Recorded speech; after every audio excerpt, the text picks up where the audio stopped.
You're listening to Red Pill 78. I am the corruption detector, and this is your Red Pill News. Now, everyone knows something horrible happened on Friday. Something else horrible happened on Saturday. We're going to talk real quickly about the event that took place on Friday. This is a clip of a news station, I believe in the El Paso area. This was sent over to me by numerous viewers, and too many to even count. So I just want to say thank you to everyone who sent it. We're going to take a listen to this clip, and I want you guys to listen very carefully. Also want you to take note of the time that this is being broadcast, 2:37 p.m. Let's take a listen. Happened at the Walmart in Horizon. I'm not sure what time this tweet went out, however, okay, here it is, at 3 p.m. Well, that hasn't happened yet. Okay, so today is the 3rd. This is 30. The news reporter is talking about a tweet that was supposed to be released at 3 p.m.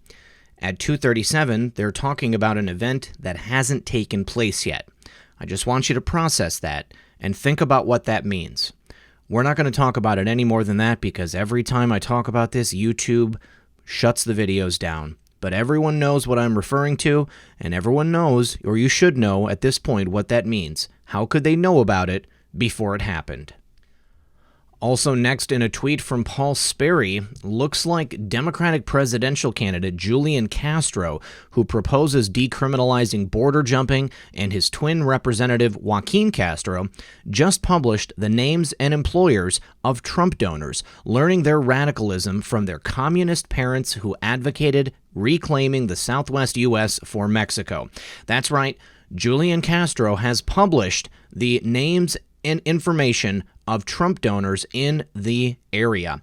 We're going to take a look at a clip from that, and we're going to take a look at a lot more, and we'll be right back after a brief word from my sponsor. Imagine for a second you're downtown. You're just walking along the sidewalk minding your own business when suddenly a horn blares. You look around and there's a truck. It's completely out of control and it's bearing down on you. Would you just stand there and look at it? Of course you wouldn't. Right now, there is a truck bearing down on all of us, and there are horns blaring all over the place. I'm talking about the stock market. It's out of control, it's way too high, and the brakes are failing. You need to jump somewhere safe and let it roll past you. Precious Metal Alley is your escape, and Noble Gold knows the way there, and their analysts are lining up in favor of gold. Phil Flynn, a senior market analyst at Price Futures Group, says gold is definitely in breakout mode. That's going to go higher. The sleeping giant has awoken, spurred by the Fed's and ECB's more dovish rate outlook, along with a spattering of geopolitical risk. Give them a call now, and they'll show you how to survive the collision that's coming. Call 877-646-5347 or go to noblegoldinvestments.com. Call today, and if you qualify for a gold or silver IRA, you will receive a free 5-ounce America the Beautiful silver coin delivered to your doorstep for free. So call and see if you qualify for this offer. Once again, that's 877-646-5347. All right, as promised, here is a clip of, amazingly, MSNBC actually calling him out on publishing the names of Trump donors in the area. Let's take a listen, because this is an incredible exchange. I couldn't believe it. Campaign. But Congressman, as you look at this list, I know you said you didn't put their addresses out there. It's easy to find them. These people undoubtedly are already being harassed online, or perhaps face-to-face in some cases. They could be. What do you say to those people this morning who said, I made a campaign donation and now I'm going to be harassed? I'm going to have people protesting outside my business or perhaps even my home. What do you say to them? Do you want them to repent for their support for Donald Trump, or what do you want from them? Well, the first thing is that I don't want anybody harassed or targeted. But they will be, because you put their names in public. Look, that was not my intention. But that's what will happen. These things are public. No, what I would like for them to do is think twice about supporting a guy who is fueling hate in this country. And do you agree? Do you agree in this, Congressman? Do you agree that in this culture, and believe me, I'm making no equivalency to what Donald Trump's doing. We're on the record on this show 3 hours a morning about the ads that they're putting up, about the rhetoric he uses. But if you agree that rhetoric can lead to incitement, even if it just triggers one person to do something terrible, does it give you any pause about putting these people's names out in public? Well, Willie, they're already public. They're already out there. There are 11 retirees and one homemaker who are not public. Right. And this was already circulating. I shared it, so I didn't create the graphic. No, I think 11 retirees and one homemaker whose names were not public. Yet Julian had no problem publicizing them. And let's be very clear about this. He publicized them so they would be harassed. He knew exactly what was going to happen. He already knows the climate of the country, the things that the mainstream media and that many people in his party are saying about people who support President Donald Trump. Never mind the political leanings of the individual involved on the event on Saturday. Never mind that, because that doesn't come into play when you're trying to demonize one specific group. He knows exactly what will take place. These people will be harassed. These people will be harangued. These people will be demonized, and they will be made to repent for their choice of supporting President Donald Trump. This is the type of America that the left wants to live in. This is the type of America that the left is pushing for. Groupthink only. There is no room for dissenting opinion in the left's America. All right, and next, I know I reported over the weekend that Peter Strzok has been hanging around the FBI quite a bit recently. Well, it looks like he has now filed a wrongful termination suit against the FBI. Seems to me that he could have been hanging around in order to help make his case with people who are still sympathetic to his cause and to the types of people that he wants to help out, the type of people that Peter Strzok wanted to protect when he was working at the FBI. So let's take a look at a little bit of a deeper thread on this that my good friend Cats5 sent over, and this is from Undercover Huber. So, John W. Huber says, the Peter Strzok lawsuit against the FBI for his dismissal contains some real gems. I won't give a general summary of the lawsuit, but if you want, you can read that here, and we'll go check out that article in a moment. Or you can read the entire thing, and that'll be right there. Instead, here's some interesting things I found. Strzok's legal team decide to lead off with the discredited claim that the FBI's investigation into Trump wasn't known until after the 2016 election.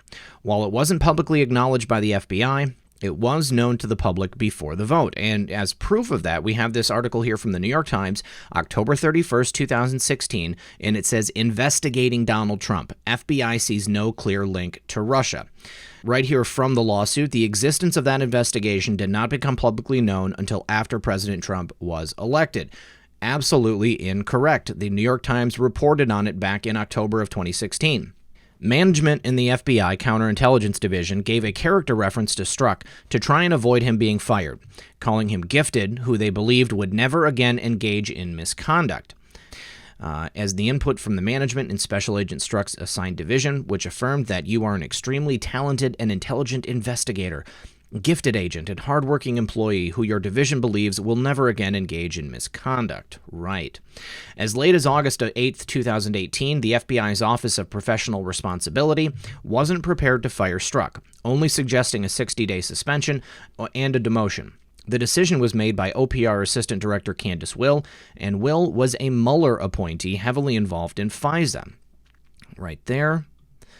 And here she is, serving under then Assistant Attorney General Robert S. Mueller. Strzok's lawyers give his explanation for the infamous August 8, 2016 text message sent to Lisa Page saying, "We'll stop Trump from becoming president." In his responses, Strzok explained that the comment in his August 8, 2016 text, "No, he's not, we'll stop it," was meant to reassure the FBI attorney in question that the American people were not likely to elect then-candidate Trump as president, who was trailing in the public polling at the time and had just attacked a Gold Star family. Right.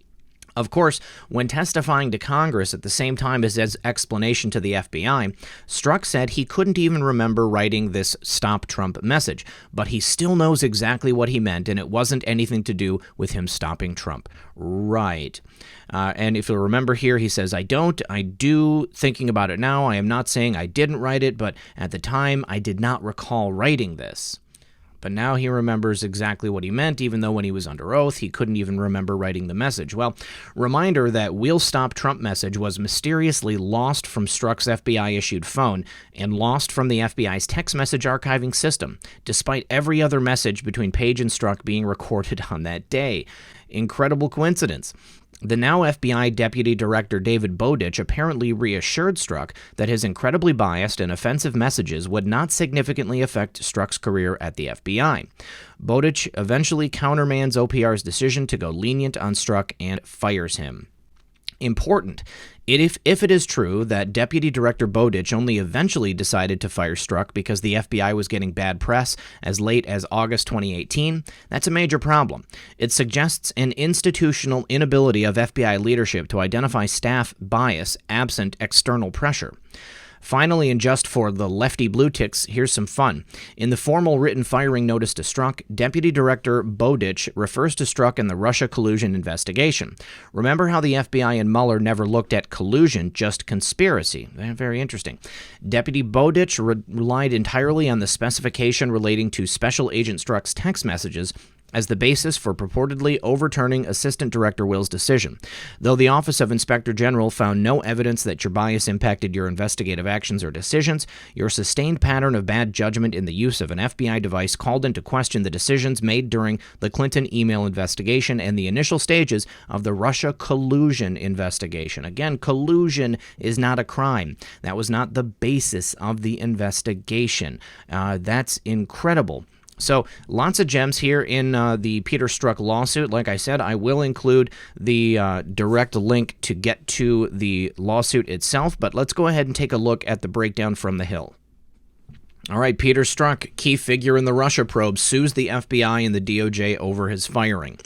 Peter Strzok, the former FBI agent who came under fire for sending disparaging text messages about President Trump and other political figures during the 2016 presidential race, is suing his former employer over his firing, claiming the decision was a result of unrelenting pressure from Trump. In a lawsuit filed on Tuesday against the FBI and the Justice Department, Strzok's counsel argued that his firing was politically motivated and in violation of 2 constitutional amendments.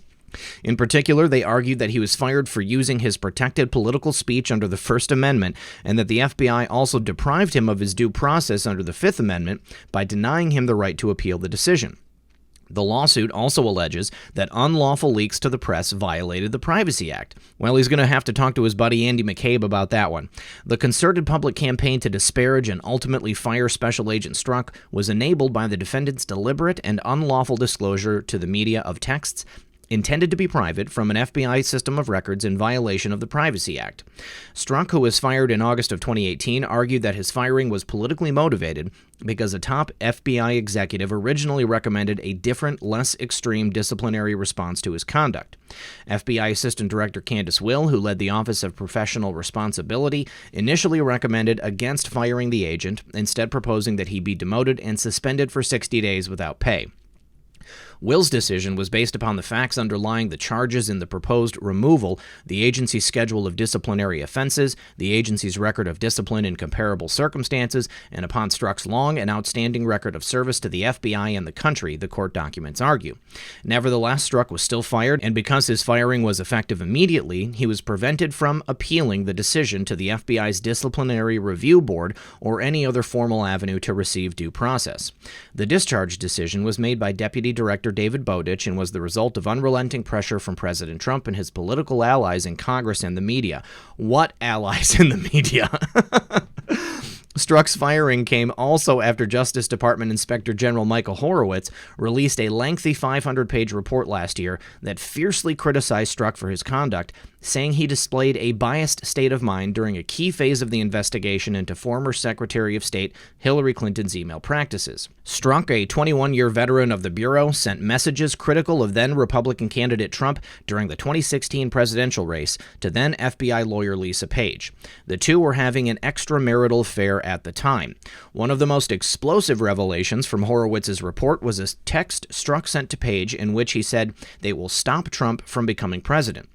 Strzok described the text during public testimony before Congress last year as written late at night off the cuff and was in response to a series of events that included then-candidate Trump insulting the immigrant family of a fallen war hero. Horowitz ultimately said his investigative team found no evidence that any decision made during the course of the investigation was the result of political bias or improper influence. Nonetheless, the report found that these actions cast a cloud over the department and was deeply critical of FBI and Justice Department leadership. All right. Basically, Peter Strzok is butthurt that he lost his job at the FBI because he was caught talking badly about the president and for covering up for Hillary Clinton during the mid-year exam investigation. Peter Strzok does not deserve to work at the FBI. Peter Strzok definitely showed political bias, and for him to try to state that President Trump was the one directly seeking his removal, it is a last-ditch effort to try and save his career, his pension, whatever he possibly can. Peter Strzok, let's not forget, is still an employee of another intelligence agency here in the United States, so Peter Strzok is not going to be want for food and comfort in the later years of his life. Peter Strzok will still have money coming in. And I would not be surprised if Peter Strzok might potentially be getting some extra checks from the Chinese. We'll go ahead and talk about that at a later time. But we have one more article I want to go over regarding the incredible corruption at the FBI. All right, breaking news reported just moments ago by Sarah Carter at sarahacarter.com. The top FBI Deputy Assistant Director who leaked to the media has been revealed. Now, this was in an Inspector General's report released back in May. Of course, we know the DOJ declined prosecution because that is just how the DOJ works. But you guys might remember that Michael Horowitz released a report back in May, and it revealed that there was an FBI Deputy Assistant Director who had numerous unauthorized contacts with the media. They also accepted gifts from journalists and disclosed the existence of sensitive information under court seal to the media. Now, the person has been identified as Bill Parman. Parman began his career with the Bureau in 1996. He was shuffled by FBI Director Christopher Wray back in August 2017 from his position as an FBI Deputy Assistant Director of International Operations to become Special Agent in charge of the Counter-Terror Division of the New York Field Office. He's currently on leave, and his security clearance has been suspended, so those are bits of good information. Now, Horowitz did not name Parman in the summary that he released back in May, but just referred to him as Deputy Assistant Director. Now, the investigation focused on the time that Parman was working at the FBI's Washington, D.C. headquarters as the Deputy Assistant Director of the International Operations Division. And, of course, we know that the DOJ declined to prosecute, but the good news is that this decision to prosecute was made prior to William Barr becoming Attorney General. Parman did not respond for comment. All FBI officials declined to comment. The information comes on the heels of records obtained by Judicial Watch just last week that it received records of 14 referrals of FBI employees to the organization's Office of Professional Responsibility, specifically for the unauthorized disclosure of sensitive or classified information. Tom Fitton said the extent of referrals and recent information that AG William Barr's DOJ is declining to prosecute former FBI Director James Comey is concerning. The decision not to prosecute Comey was first reported by John Solomon at The Hill. Fitton noted that Comey kept FBI documents, memoirs of his meetings with President Trump at his house, and admitted to leaking those documents to a friend. Those documents were leaked with the sole purpose of giving the information to the New York Times to push for a special counsel investigation into Trump. And Comey told this to Congress, but thank God it all fell apart. Now, the IG report focusing on Comey could be released anytime, and federal law enforcement officials are anticipating more bad news as Horowitz's investigators are preparing another report on the origins of the FBI's probe into President Trump's campaign in Russia. Of course, alongside Horowitz, Connecticut U.S. Attorney John Durham has been tasked by Barr to fully investigate the Bureau's handling of the Trump-Russia investigation. I would say that the decision made by the DOJ to not pursue prosecution of Parman is reflecting of DOJ's current MO of sweeping things under the rug to prevent further discredit being brought into the FBI. This was stated by a former FBI official who had direct knowledge of Parman's situation. This dismissal is an affront to all other leak cases that have been prosecuted. So these are the things that were discussed in the report by Horowitz, specifically related to Parman and his misconduct. Number one, he disclosed to the media the existence of information that could have been filed under seal in federal court, that had been filed under seal. Number two, he provided without authorization FBI law enforcement sensitive information to reporters on multiple occasions. And number three, he had dozens of official contacts with the media without authorization, which is, of course, force in violation of FBI policy. The OIG found that the DAD engaged in misconduct when the DAD accepted a ticket valued at approximately $225 to attend a media-sponsored dinner as a gift from a member of the media, which is in violation of federal regulations and FBI policy. As for Parman, Horowitz's investigators found that he had numerous contacts with members of the media in violation of FBI policy. Additionally, it was alleged that the DAD may have disclosed law enforcement or other sensitive information to the media without authorization. Horowitz also referenced the OIG's review of allegations regarding various acts by the department and the Federal Bureau of Investigation in advance of the 2016 election report, specifically referencing his June 2018 report on page 430. He said, "We identified numerous FBI employees at all levels of the organization and with no official reason to be in contact with the media, who were nevertheless in frequent contact with reporters." Just a disturbing trend at the FBI. And as stated, the fact that they chose not to prosecute yet again is also very, very disconcerting. But again, it was made before Bill Barr came in as director of the FBI. He's got U.S. Attorney John Durham working on it. So please, just sit back, relax. I believe that everything is going to be handled. And if I am wrong, guys, I will be the first to come out and admit it. So all the haters, go ahead and give me your best. Well, this is from True Pundit, and I just want to say there is no supporting proof to go along with it, but I thought it was very interesting considering the news about Peter Strzok, and of course, the fact that the FBI is always in the news nowadays due to their incredible corruption at that agency. But apparently, a sex scandal is currently rocking the FBI, and top agents are under fire for reported sexual affairs with CNN reporters, and it involves none other than Peter Strzok. High-ranking FBI insiders say they reported top-level FBI brass for continued sexual romps with CNN reporters, but former FBI Director James Comey and his successor Christopher Wray looked the other way, and they did nothing. The extramarital affair between fired FBI boss Peter Strzok and FBI top lawyer Lisa Page is public knowledge, and Page has resigned from the Bureau, and of course we know that Peter Strzok was fired. Well, now Strzok's name has resurfaced again in regards to the unfolding CNN scandal, according to FBI insiders. And other top FBI bosses are implicated as well for sexual trysts with CNN reporters and anchors. Here is what we know. And I just want to say that True Pundit, the guy behind True Pundit, used to work at the FBI, and he has actual FBI contacts. So that's why I am telling you guys this story, because I do give it credibility based upon that. Here's what we know. High-level FBI officials complained to the highest executive offices of the FBI that Strzok and more top agents were engaged in sexual relationships with CNN's on-air personnel. Those high-ranking sources say top management did not investigate the reports and the relationships continued, and the sexual romps still might continue today. FBI agents having sexual relations with the media is something that is not only frowned upon at the FBI, but also highly problematic.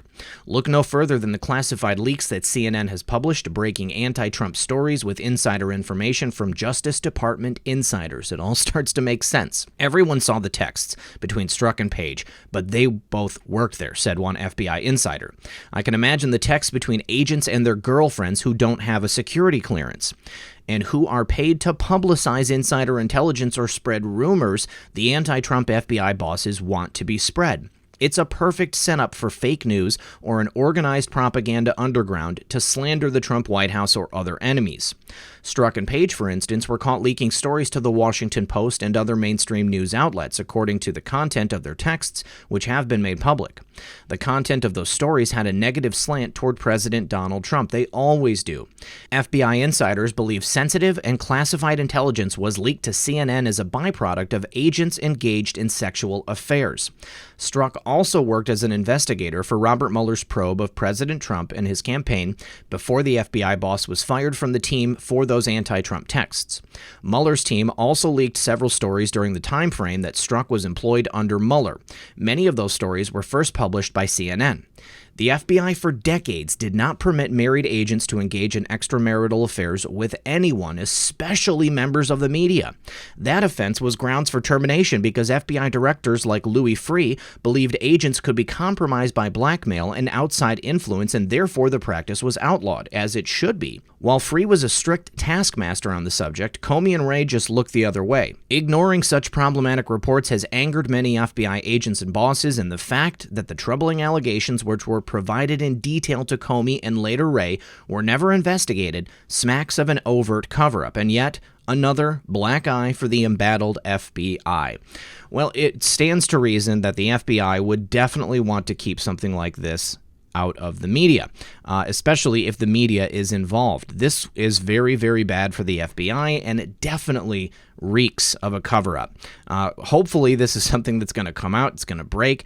This is one of those things, just another thing that has the potential to take down the leadership of the FBI and many people employed there. And if it turns out that FBI agents and the reporters at CNN are engaging in extramarital affairs and passing intelligence back and forth, secret, top secret, classified, who knows? It is a huge, huge problem. Now, if you go back and you look at the reporting from CNN over the last several years and you see the things that have broken from the FBI, from inside sources, this seems to me to be a very credible story. Next. All right, guys, and next, I wanted to show you this picture that was posted by Dan Scavino several days ago. He posted it on Facebook. This is an official picture from the social media manager for the White House and President Trump, Dan Scavino. First of all, we have Dan Scavino right here. We have several pictures on a mirror over here. Here is the photographer taking the picture of Dan. Now you can see that there is a picture of President Trump waving. It says the end. There is something right here that to me looked like a skull, but we'll take a closer look in just a moment. We've also got a picture right here of President Trump looking up at this can of Monster, at Dan. That looks to me like Kansas, Secretary Pompeo also looking up. And then we have a tweet from President Trump back here. There's also a clock with this hard hat. Maybe construction is on time, but let's take a closer look at the things in the photo and see if we can't see something else, because there is something very interesting down here in this picture of President Trump and Secretary Pompeo. First of all, here is the actual image itself from Facebook. Dan Scavino Jr. says, behind the scenes at the office, official White House photo by Shalala Craighead. Now, this is what I was talking about when I said official. It is an official release from the White House and from Dan Scavino. We have proof right here. Dan Scavino works for the White House. He runs the social media. Here is a close-up of the photo of President Trump waving, and it says the end. And like I said, I don't know what this is right here, but it kind of looked like a skull. But when you get closer, it's difficult to tell exactly what it is. Now, Tootsie Poo had done some photo forensics on this image, and that is the breakdown of this right here. I don't really know what it means, but here is a larger version of it. Perhaps it means that there could be some hidden data in this photo. But on the note of the photo saying the end, in post 3332 back in May, we were told boom week ahead, treason doesn't pay well in the end. Back in post 3532 on July 28th, the swamp runs deep. DNC servers hold many answers. Scaramucci model, DNI and NSA. Awan, Debbie Wasserman Schultz, Democrat Congress, House of Cards. You didn't think the plea deal was the end, did you? This is specifically in reference to the Awans and everything that they were involved in. Here is that tweet, which is in the photo. It says, this is from 2012. Donald Trump says, thanks, many are saying I'm the best 140 character writer in the world. It's easy when it's fun. Now, here is a close-up of that photo of Donald Trump and Secretary Pompeo. I want you guys to look in the background right here, because clearly there is a Q in the photo. That is a Q. This is an official photograph from the White House. This right here is Sarah Huckabee Sanders, and this right here in the background is the letter Q. Now, here again is a tweet from President Trump saying thank you to Jim Cramer, and again, he posts a picture with the screenshot of it saying Invesco QQQ, trust Q. Trust Q in this photo, tweeted by the president. Second time. So once again, we're going to end with this. A White House photo, an official White House photo put out by Dan Scavino, has a picture of the president, Secretary Pompeo, and Sarah Huckabee Sanders with a Q in the background. You can't get much better than this, guys. All right, next, also had a couple of people mention to me that we had another resignation. The CEO of HSBC, actually, he was fired. And there's a rumor that they found out that he was lending to the PBOC to prop up their currency. That would be China. And so this individual on Twitter says if the CEO of HSBC has been lending $400 billion to China to help them prop up their monopoly money, that accounts for half of the reserves we have calculated that have already run through. The Chinese bank forward position on CNH is already another $450 billion. Their currency is a house of cards. Now, here is an article that states that it's actually, the number is $675 billion. Let's take a look at this. So this is actually from November of 2015, and it explains what a swap is. A swap is a financial tool to ease transactions by exchanging certain elements of a loan in one currency, like the principal or interest payments, into an equivalent loan in another currency. So currency forward is an obligation of two parties to convert an agreed-upon amount of one currency into another by a certain date at an exchange rate specified at the moment they're signing the deal. China has been borrowing money so that they can prop up their own currency and make it appear that they have more money than they actually do and that it's more valuable than it actually is. So the fact that the CEO was fired for doing this, it shows that there's a bit of impropriety here, and this could lead to the complete collapse of the Chinese economy. Just thought that was pretty interesting. All right, and finally, from the Gateway Pundit, Sean Hannity said last night, "My sources are telling me that the DOJ investigation of Spygate will shock the conscience of a nation. This we have known for a very long time."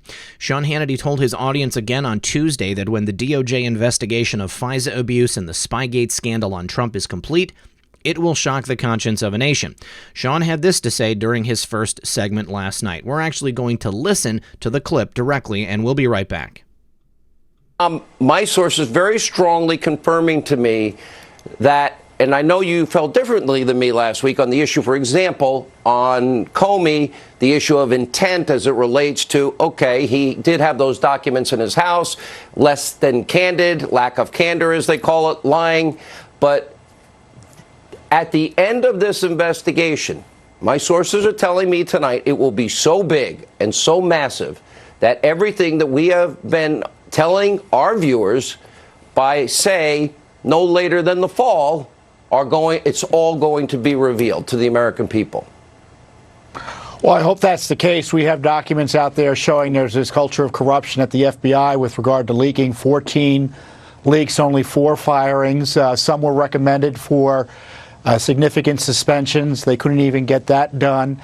Pkwy was referred to for prosecution last year. One of these folks who was fired for his leaking and lack of candor and lying, frankly, to investigators. That prosecution hasn't yet happened. Look, we want justice to be done. We're looking forward to the IG report about Comey stealing and then leaking illegally these FBI files. Now, he leaked those files after he was an FBI director, after he was fired. But there's criminal liability potentially there. I guess my general concern is that they've separated this case out from the other issues that he was involved in as FBI director, and it's all part of a piece. But we'll see how it plays out. But we have to remember, as we think about the Mueller investigation, we have to go back to the beginning. It was started as a result of an illegal leak by the former FBI director who was fired, and in pursuing a vendetta against President Trump, leaked documents to get his friend ultimately appointed as special counsel. All right. Thank you, Tom Fitton, who's been doing great work with Judicial Watch. I know we have other FOIA requests that we expect will be revealing more stories in the days, weeks to come. I know for some of you this has taken a long time. I know the wheels of justice sometimes move slowly. The issue of Mueller is gone, done, and finished. The issue of the abuse of power and corruption, it's not only just started, they are deep into discovering the things that we have told you on this program. Every one of them will be proven to be true. Every single solitary report that this show and our ensemble team have brought forward will be proven true. That is news that I can report to you tonight, confirmed to me from very high sources. Now, Thanks for saying that, Sean. This is something I say on my program all of the time. The wheels of justice do, in fact, turn slowly when they are turning correctly. People in this country are so used to seeing people just get railroaded, get thrown into prison for things that they really shouldn't have. The wheels of justice turning in the complete opposite direction and people just getting chewed up and spit out. However, all of these things take time because the wheels of justice are turning in the way that they are meant to. This is happening correctly now, guys. Please don't lose heart. I had someone contact me over the weekend and they asked if I thought that President Trump was just playing us and if we were all getting taken for a ride. The answer is no. The answer is no. I have full faith in the president. I have full faith in the people that the president has helped to appoint and that he has put forward into these positions that are actually doing the work that needs to be done. This is a massive investigation. We are talking about corruption at an epic level, my friends. This is not something that can be done overnight. All of us are tired. All of us are hungry for justice. But please, I ask you, do not lose faith to the notion that we are on the right side of justice and that God, justice, liberty, all these things will prevail here in America.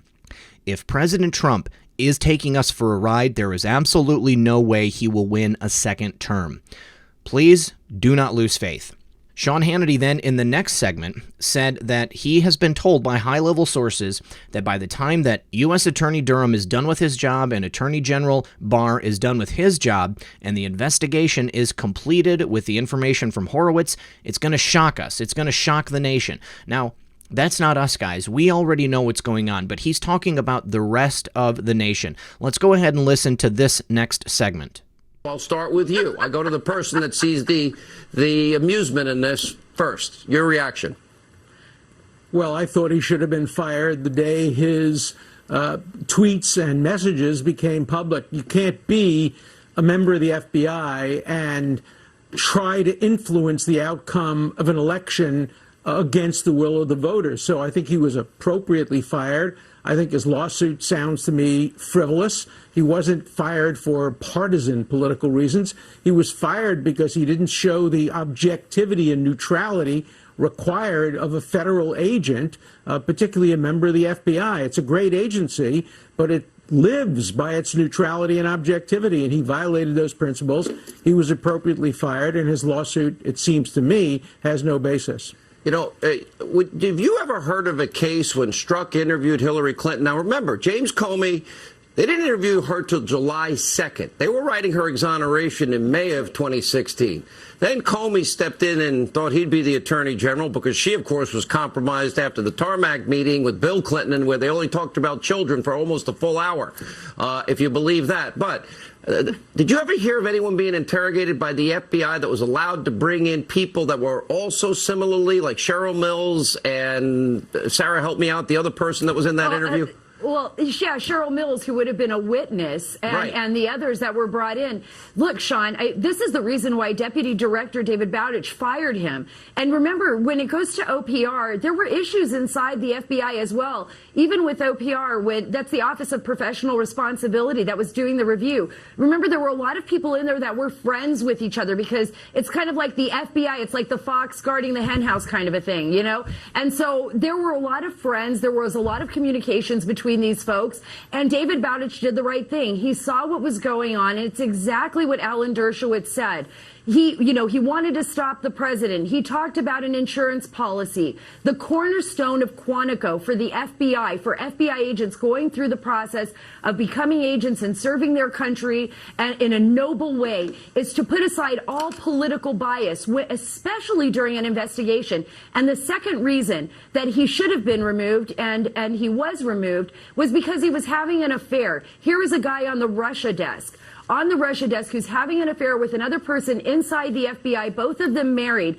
Think about the national security implications of what he was doing if the Russians, for any reason, exactly, if the Russians had any information. Writes the exoneration in May, special considerations by the way, in the case of Hillary, Cheryl Mills, another person involved in the case sitting by her side as she's supposedly being interrogated.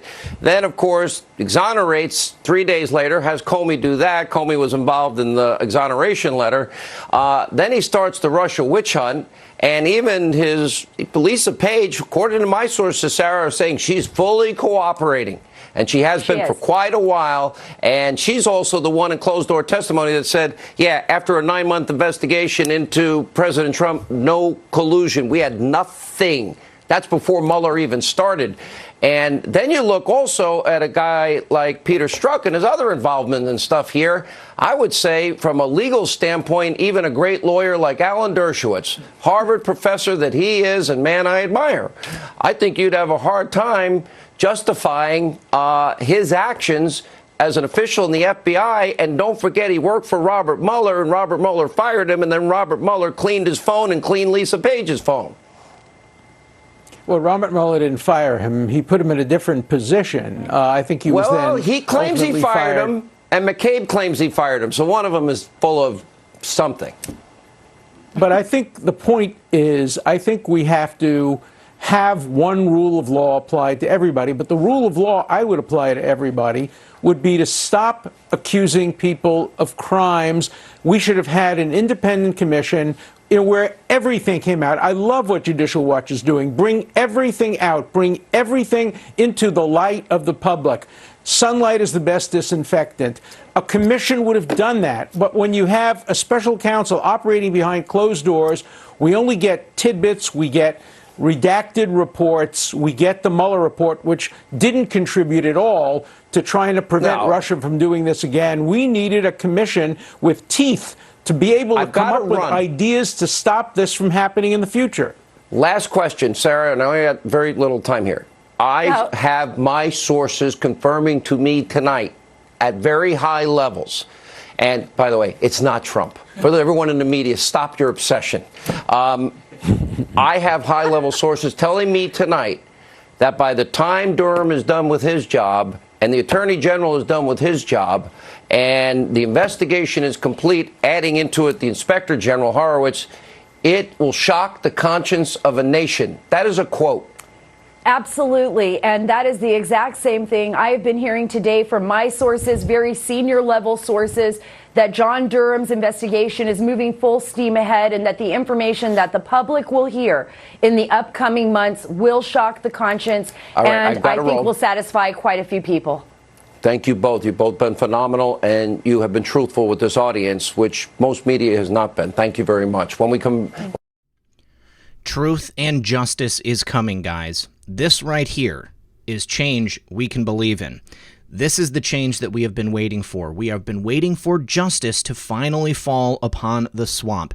The people who attempted to take out President Trump, they have been sitting there thinking that their world is never going to come crashing down. They never thought she would lose. They never thought they would get caught. But I'm going to tell you something. U.S. Attorney John Durham is world class. He does not take up cases that he will lose. He takes his time. He builds the evidence. He builds the case. He puts it together in a manner in which it will not be able to be dismissed. Justice is coming. These people will get what they deserve. But again, I tell you, friends, the wheels of justice turn slowly when they are turning in the right direction. Now, I want you to think about one more thing. The morality of Peter Strzok. He had no problem having an affair with a fellow coworker while he was married.